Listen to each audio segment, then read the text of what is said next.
Welcome to the 22nd lecture of this NPTEL course on environmental biotechnology, which is on the physiological ecology and resource exploitation by microorganisms.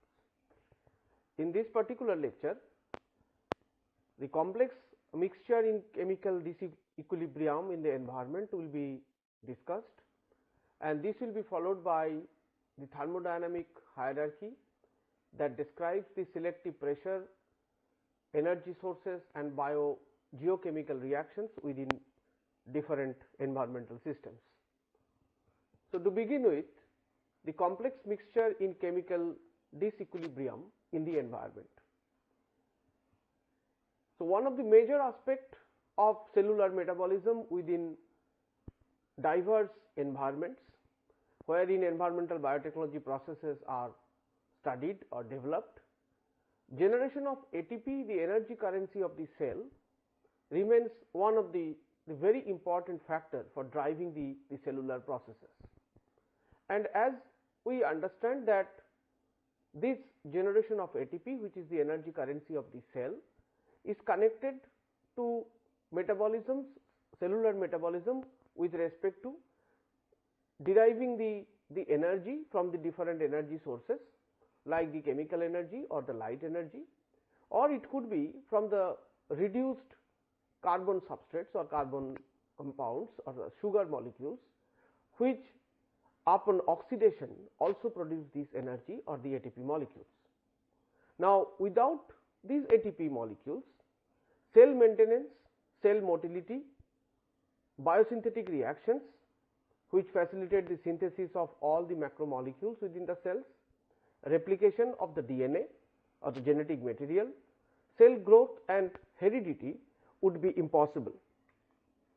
Now, the biochemical mechanism of ATP generation fundamentally relies upon either the substrate level phosphorylation, or it could be through the membrane bound electron transport chain or electron transport system. Now, as we possibly understand that the substrate level phosphorylation which occurs during the glycolytic reactions of the metabolism, particularly when the sugar molecules are oxidized through Embden-Meyer-Pernes pathway, and we observe that there are steps through which the ATP molecules are generated, and as the sugar molecules are broken down into smaller molecules like the pyruvic acid, for example, from the glucose. At the same time, these catabolic reactions like the Embden-Meyer-Pernes pathway or the glycolysis also produce the reduced electron acceptor, that is the NADH or the electron carrier, and the pyruvic acid which is produced upon oxidation of the glucose molecule is further metabolized through tricarboxylic acid cycle or TCA cycle and leads to the production of further NADH or reducing powers.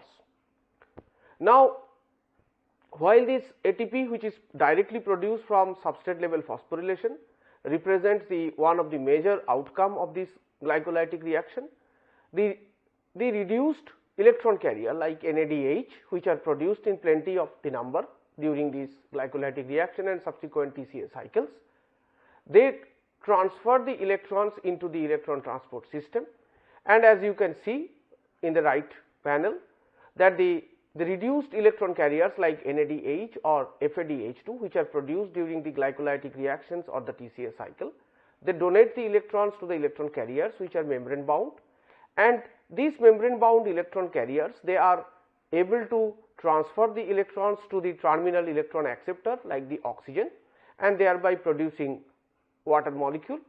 But more interestingly, while the electrons are transferred from the reduced electron carrier like NADH to the terminal electron acceptor oxygen, during this electron transport system, some of the electron transporting complexes also act as proton efflux and efflux pumps, and they effluxed out proton into the periplasmic space or the cell exterior. Now, this electron transport chain, this is called electron transport chain, the transportation of the electrons from the reduced electron carrier like the NADH or FADH2 to the terminal electron acceptor, and this represent the electron transport chain, which is composed of different electron transporting carrier complexes. Now, due to the functioning of this proton efflux process or proton efflux pumps, which are integral properties of the sum of the electron carriers carrying electrons during this membrane bound electron transport chain, these create the proton or sodium proton motive force. So, essentially we see that a large number of protons accumulate within the periplasmic space and thereby creating the proton motive force, and this proton motive force essentially then drive the synthesis of ATP through the enzyme complex which is known as ATP synthase, which is embedded into the inner membrane or the cytoplasmic membrane. This picture elaborates this process, that the complexes, as they carry electrons from NADH to oxygen, they export the protons, and these protons are allowed to come inside through this ATP synthase complex, enzyme complex, and this ATP synthase complex essentially generates the ATP molecules which are required for the cell. So, essentially what we understand, that the oxidation of the substrates, either the energy source or the carbon source which are reduced, which can be utilized as both energy and carbon source, the electrons are derived, and those derived electrons are given to the oxidized NAD to produce the NADH, and the NADH carries the electron to the electron transport complex, which finally leads to the production of the ATP through the proton motive force. Now, the ATP synthase enzyme complex, which is responsible for the production of ATP, the activity of this ATP synthase enzyme relies upon the formation and maintenance of the electrochemical potential across the membrane. So, this membrane must be intact. So, within an environmental context, we need to understand that the membrane integrity must be maintained all time during the cellular process. Any toxic substance or any toxic condition which might interfere with the cellular membrane constituents or disrupt the membrane, the cellular integrity, membrane integrity is compromised or lost, might or will definitely result into the production of this proton motive force, and essentially which will lead to the decreased production of the ATP from those oxidation reduction reactions. Now, the ultimate driver of the ATP synthesis is the variety of thermodynamically unstable materials that are commingled in the water, sediment and soils within the biosphere, or basically any part of that biosphere, that is the environment. Now, what does this mean? We have just seen that the ATP production is actually facilitated by the oxidation of NADH or the reduced electron carrier. Now, where from these reduced electron carriers like NADH are produced?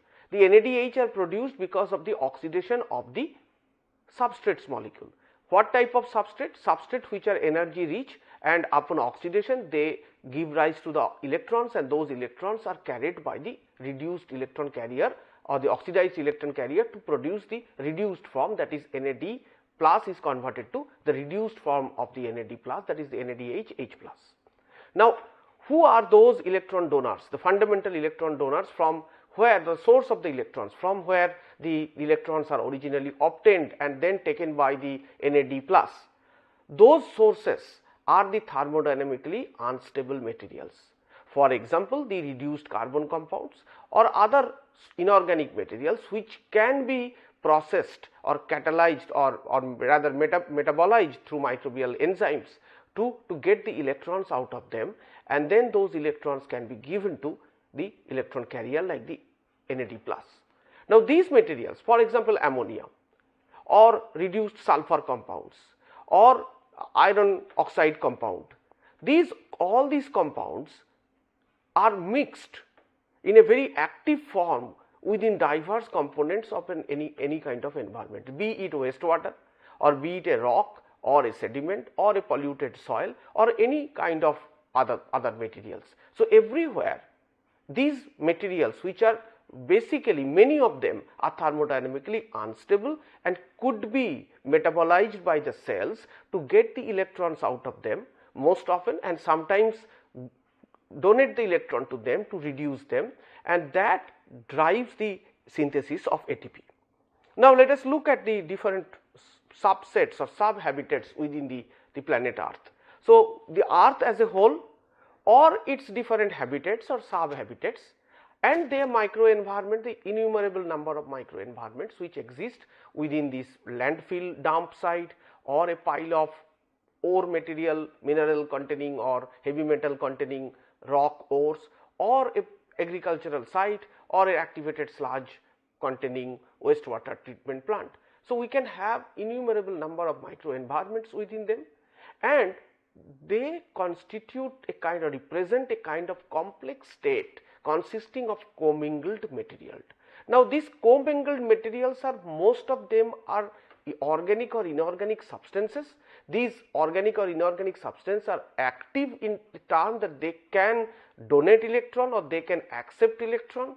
Sometimes they can be oxidized like a carbon source, like a alkane chain or a glucose molecule or any other reduced organic carbon which may be oxidized, or it may be ammonia or sulphide or heavy metals which can be transformed through redox reactions. So, these materials are all mixed together in any kind of environment. So, wherever we try to implement or investigate environmental biotechnology processes or try to develop environmental biotechnology processes, be it for increasing the productivity of the crops or handling some of the environmental pollutants or making the water treatment process more effective. Now, these all environments are in a state of heterogeneous mixture, and most of the time these mixtures represent mixture of rock, water, gas and other materials, but in sunlight. Now, what is the significance of sunlight over here? The sunlight drives the photosynthetic reaction most of the time. Under dark condition also the fixation of carbon is possible by many microorganisms which are chemoautotrophic microorganisms, but principally on the surface of the earth or any environment which is exposed to sunlight, this light driven photosynthesis or fixation of the inorganic carbon into reduced carbon material plays a very important role by providing the reduced carbon substrate. Now, this reduced carbon substrate makes a very important position in entire thermodynamic process that drives the metabolic reactions, because these are readily oxidizable. They can be oxidized provided the condition is suitable and the appropriate enzyme complexes by the microbes are available, and they can produce electrons. These electrons can be given to NAD plus to produce NADH plus, and NADH plus can create the proton motive force, and from the proton motive force the ATP molecules can be generated. Now, it is of fundamental importance to know how do microorganisms make physiological sense of this complexity, because they, in every environment or a part or within a micro environment, micro habitat, there are, as I mentioned, the innumerable types of substrates are there. So, this is perfectly a kind of a heterogeneous mixture of different oxidized and reduced substrates. Now, microorganisms need to make living out of that. So, we need to understand how they make physiological sense. Now, in order to understand that how microorganisms make a physiological sense out of that, we need to follow certain principles of thermodynamics. Thermodynamics, which is one way to achieve a unified and orderly view of the biosphere or a part of the environment. It is also a branch of the chemistry that rigorously predicts the chemical reactions that are energetically favorable and ones that are not. So, looking at the thermodynamics, we can understand the reactions, which reactions are favorable and which reactions are not favorable under certain condition or under standard conditions or biochemically or physiological conditions also. Thermodynamics can systematically arrange the types of chemical reactions. So, if you have a number of chemical reactions which are possible, as I mentioned earlier, oxidation of water, oxidation of ammonia, oxidation of nitrite, oxidation of sulphide, oxidation of glucose, and simultaneously reduction of oxygen, reduction of nitrate, reduction of sulphate, reduction of iron. So, many reactions are possible, which are, I am talking about mostly the oxidative and reductive reactions. So, many reactions are possible in an environment.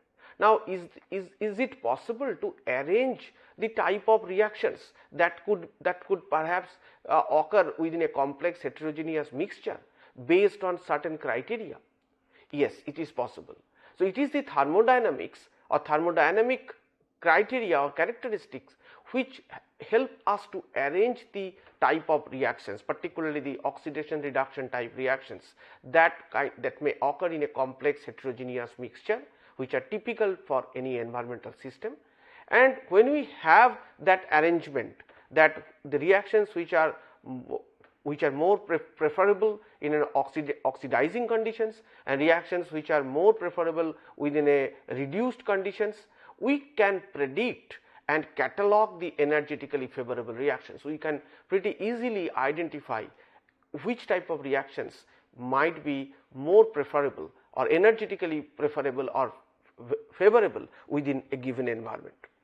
So, this is a very common plot that often we use to identify these thermodynamic criteria, that the reactants are converted to products and we can calculate the free energy change, and the types of reactions can be of different nature: change in state, dissolution and precipitation, complexion, acid base reaction, sorption desorption type of reaction, and oxidation reduction reactions, which are very relevant for biological systems, particularly of environmental relevance, to generate ATP. However, sorption desorption kind reactions, complexion, dissolution, precipitation, and even the changes in state are also important with reference to change in the different type of environmental pollutants or other compounds which are useful or relevant for microbial metabolism. Now, with the help of the thermodynamics, we can identify resources which are exploited by microorganisms as their energy sources and facilitate the ATP generation. So, if in a kind of an open landfill site, if we have certain substance, we can identify these substances by some chemical analysis, and looking at the redox condition, that is the oxidizing or reducing condition of the environment, we can very well identify or define which are the substrate which might be or possibly be oxidized by the microorganism under the given environment, or what are the compounds or what are the substances which might not be metabolized, like oxidized or reduced under this given condition. It is the thermodynamically unstable resources particularly that have provided the selective pressure for microbial energy production strategies throughout the evolution. Like for example, if we look at the oxidation of the water, the breaking of water, the photolysis, which as we know during the photosynthetic reaction. So, why photolysis of water is so preferred compared to other? Perhaps that is more favorable thermodynamically compared to any other reaction. Why reduction of oxygen to water is considered to be energetically more favorable rather than reduction of sulfate to sulfide or reduction of carbon dioxide to methane. So, in an environment, if we have both carbon dioxide and oxygen, for example, now are we going to have methane generation from carbon dioxide?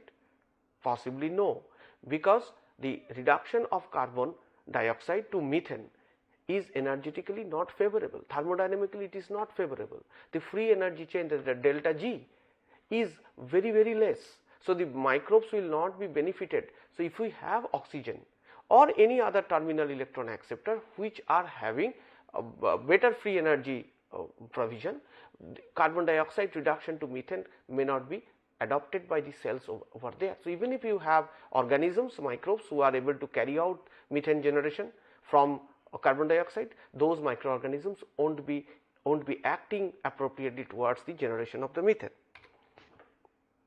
Now, in the next point, we are going to discuss about the mechanistic relationship between oxidation reduction processes and the ecosystem function. As we have understood that photosynthesis is one of the major driving process in this entire biosphere and also in any kind of environment. It is not only photosynthesis, but it could be chemosynthesis also, like chemoautotrophy. So, photosynthesis is very important because the plant biomass that we see, or the algae and the phototrophic microorganisms who absorb the light energy and can fix the carbon dioxide into the reduced carbon. So, basically with the help of the light energy and with the available carbon dioxide and water, the reducing power like the NADH are produced or NADPH are produced, and at the same time the photolysis or the breakdown of the water molecule leads to the production of oxygen.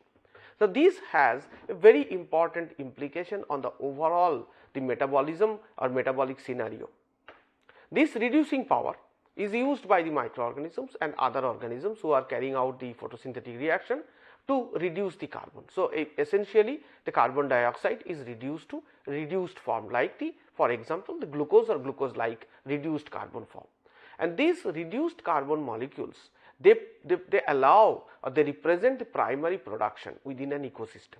So, in any kind of ecosystem which are exposed to solar light, we can expect that the primary production is by the photosynthetic reaction. However, in environment where sunlight is not received, the primary production could be manifested by the chemoautotrophic reactions, which are microorganisms which are capable of fixing carbon dioxide, the same reaction, but without the involvement of light. The energy is obtained from other organic or inorganic substances in that case. So, we have already seen that there are different type of microorganisms which are maybe the lithoautotrophic or organoautotrophic organisms who can obtain the electrons from either the chemical forms like the inorganic chemical compound or the organic compound, and utilize that electrons to fix the carbon dioxide to reduced carbon, and essentially that reduced carbon forms the primary production. So, no matter whether it is the photosynthesis or it is the chemosynthesis, this reduced carbon is going to form the base of the primary production. Now, this synthesis of this reduced carbon in all ecosystems, all environments, that creates the pool of both oxygen and reduced carbon in the biomass. So, this reaction has a very important bearing on the environment, because it produces both the oxygen as well as the reduced carbon. So, if we look carefully, reduced carbon could be the substrate for the heterotrophic or the organotrophic organisms. So, any organism who is not capable of fixing carbon dioxide would rely on this reduced carbon and metabolize this carbon to or oxidize this carbon to produce the necessary ATP molecules and also the precursor for the macromolecular synthesis and other cellular metabolism. On the other hand, this oxygen which is produced out of these photosynthetic or chemosynthetic reactions could actually take part in the electron accepting reaction. Some time ago we were looking at the electron transport chain. So, we have also noticed that within the electron transport chain there is a terminal electron acceptor. The electrons which are basically subtle to the electron transport chain must be accepted by some acceptor, and after that or beyond that no more electron transportation reaction will occur. So, that is called the terminal electron acceptor. So, oxygen is the most preferred terminal electron acceptor. Reason behind that, the free energy gain from the by reducing oxygen to water molecule is found to be maximum within the biological context. And this formation of oxygen and reduced carbon in the form of biomass assures a state of disequilibrium, because out of the carbon dioxide and water and other inorganic resources, it is continuously producing the reduced carbon molecules. So, this formation of carbon molecule and the oxygen, both that assures the state of disequilibrium. Now, photosynthesis or the chemosynthesis of the fixing of carbon dioxide is very effectively reverses the universal drift toward thermodynamic equilibrium. We are going to talk about that very soon. Now, overall what we have understood that that the oxygen molecules which are generated and the reduced carbon which are produced, they basically drive the microbial metabolism through a series of oxidation reduction reactions. Now, the major oxidation reduction reactions which are responsible for the drift are the metabolism by the chemosynthetic organotrophic life form, and the other one is the metabolism by chemosynthetic lithotrophic life form. So, in the chemosynthetic organotrophic life form, blending of reduced biomass, the reduced carbon which is produced. We just saw that following carbon fixation, the reduced carbon are produced. So, that reduced carbon, when it mixed with the oxygen which is present, because oxygen is also produced, oxidized compound, because in any environment there will be plenty of oxidized compounds including nitrate, iron oxides, manganese oxide, sulfate, carbon dioxide, etc. That sets the stage for metabolism by organotrophic life, because organotrophic organism would actually oxidize the reduced biomass and use the oxygen as the terminal electron acceptor. Sometimes these are also used as their other electron acceptor if oxygen is not available. On the other hand, the lithotrophic life form will rely on the commingling of the reduced inorganic substance, because there would be some substrates which are always inorganic substances which are always reduced, like the ammonia for example, or sulfide for example, or even hydrogen. So, these reduced inorganic compounds with oxygen, because again oxygen would be there most likely, and other oxidized materials set the stage for the metabolism by the chemosynthetic lithotrophic form. So, in any environment, or it is a part of the environment, we will expect that this organotrophic and lithotrophic form of lives are both possibly running parallelly. Maybe sometimes the organotrophic life will predominate over the lithotrophic life. Some of the environments we see the lithotrophic life is more abundant or more dominant over the organotrophic form, but it is highly likely that the reduced biomass eventually produced by even the lithotrophic mechanisms would be metabolized by the organotrophic life form. So, overall a non-equilibrium state is created by co-occurring pairs of the reduced and oxidized materials in water, sediment and soil of the biosphere. For example, oxygen water, nitrate nitrogen, MnO2 to Mn, nitrate to ammonia, sulphate to sulphide and carbon dioxide to methane. Now, next we will study that how the use of this thermodynamic hierarchy can be made, particularly with respect to the half reactions, to predict biogeochemical reactions in time and space. And this particular thermodynamic hierarchy that we will see now is considered as a compass for environmental microbiologists and environmental biotechnologists, because it helps in predicting and interpreting microbiologically or microbially mediated ATP generating reactions. So, relationship between reduced and oxidized substrates as a vertically arranged hierarchy of oxidation reduction half reaction. So, you can see there are multiple half reactions are presented over here, and the electron volt is mentioned, and the PE is also presented as at pH 7. So, the compounds which are listed on the scale on the left side, we have the compounds which are in their oxidized form, for example, oxygen or the nitrate or the nitrite or MnO2, these are all oxidized. And on the right hand side on this particular scale, we have the compounds which are in their reduced form. Basically, these compounds can be acted as an electron donor. So, for example, water H2O can be an electron donor. Similarly, if we have ammonia, ammonia could be electron donor and so on. Now, the transition from this oxidized state to the reduced state depends on the redox status of the system of interest firstly. Now, whether oxygen will remain as oxygen or will form water, or nitrate will remain as nitrate or form nitrogen, dinitrogen or ammonia, or for example, the selenate will form as a selenate or selenite, all these things depend, or MnO2 will remain as MnO2 will form MnCO3. These all depends on the redox status of the system of interest. Firstly, that what is the redox condition, because this is a scale which is considered as a compass. Now, using this compass, if I go to a landfill site and if I go little deep inside the landfill site, like I dig maybe 1 or 2 meters inside the landfill site, I may encounter a reduced condition or a oxidized condition. So, the kind of reactions which would be possible at that state, because the redox condition or the redox state of the system is going to control that what type of reactions, whether these acceptors will be accepting electrons and converted to electron donors or not, or vice versa. So, if we look at the status of these conditions, we will find that some of the reactions are favorable under highly oxidizing conditions, as you can see from these PE values, while some reactions like reduction of carbon dioxide to methane for example, or reduction of sulphate to sulphide, these are preferable or favorable under highly reducing condition. So, these are the two things. One, we need to assess what type of half reactions are possible, that is the substrates which can be oxidized or reduced.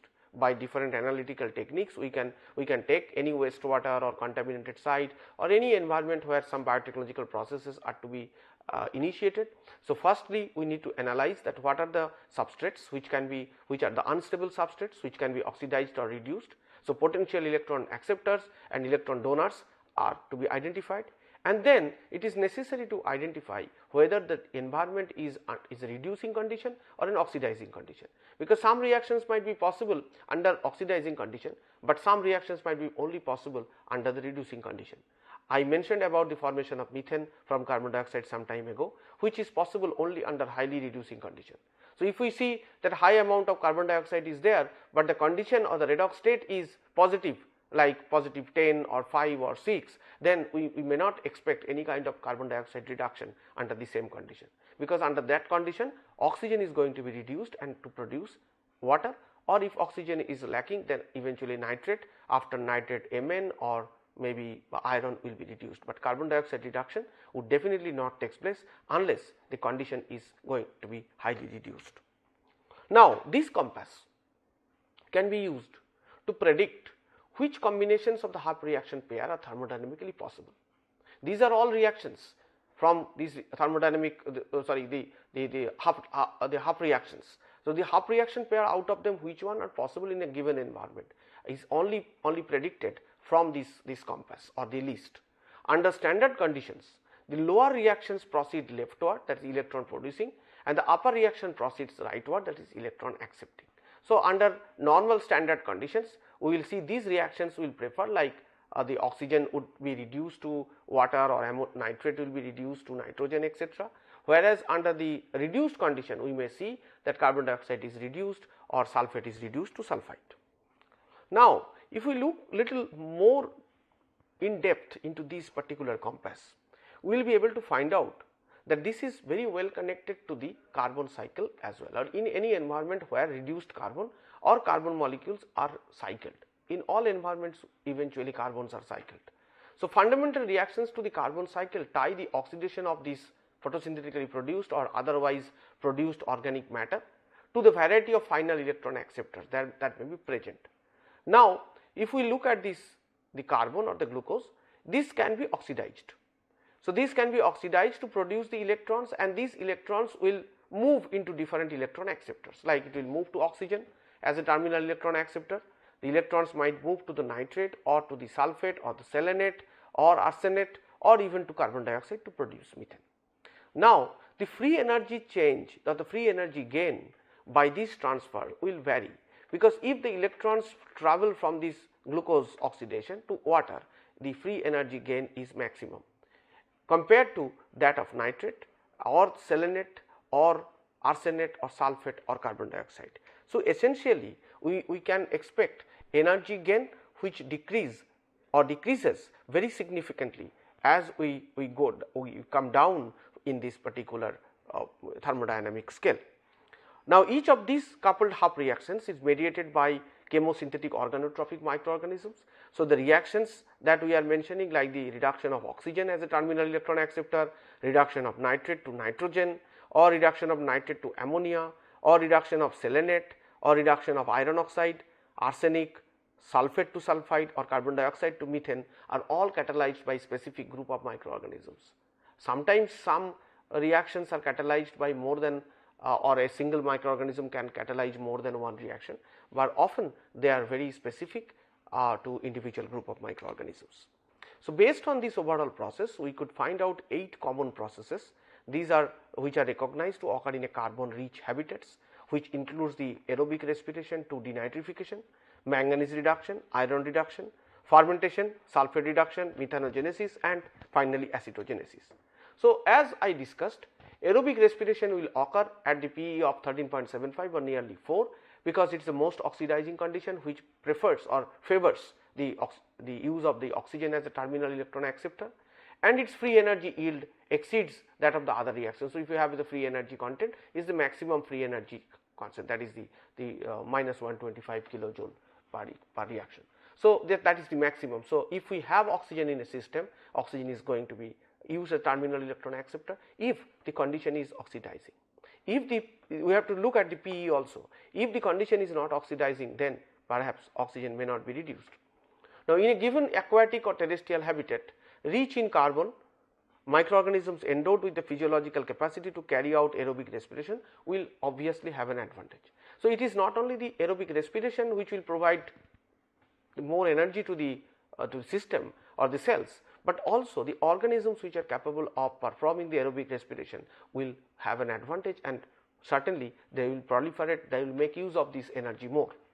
Their ATP generating ability exceeds that of the other microbial residents, and as long as the supply of oxygen is adequate, aerobic respiration will predominate. However, as soon as the oxygen level declines, because the oxygen level, if it is a kind of an environment where the free diffusion of oxygen is not possible, then the oxygen level is going to be declined because the organisms are continuously using the oxygen.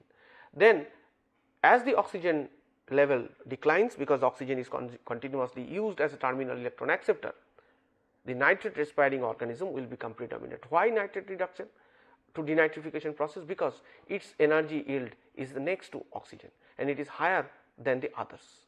And once the nitrate is also exhausted, that is the denitrifying process is done, these microorganisms eventually proliferate for some time, and then the subsequent processes like manganese, iron reduction followed by fermentation and other reactions will follow. Now, this predictable sequence of physiological processes is reinforced at the level of gene regulation within individual microbial cells. So, it has been found that final electron acceptor allowing the highest free energy yield inhibits expression of genes required for utilization of final electron acceptor residing lower in the hierarchy. For example, if a particular organism, maybe a Pseudomonas strain, is having both the genes for aerobic respiration as well as for the denitrification or maybe for manganese reduction, these genes are differently controlled. So, in the presence of oxygen, the denitrification related gene or the manganese reduction related genes are going to be repressed. That is very important. Some bacteria, as I mentioned, can perform more than one electron transport processes. In natural environment, many times many bacteria are capable of doing this. They are capable of utilizing multiple electron acceptors, and many of them might have a branched electron transport system as well. However, it is highly regulated by the genetic background of the cells. As I mentioned, the genes which are involved in reduction of other terminal electron acceptors, which are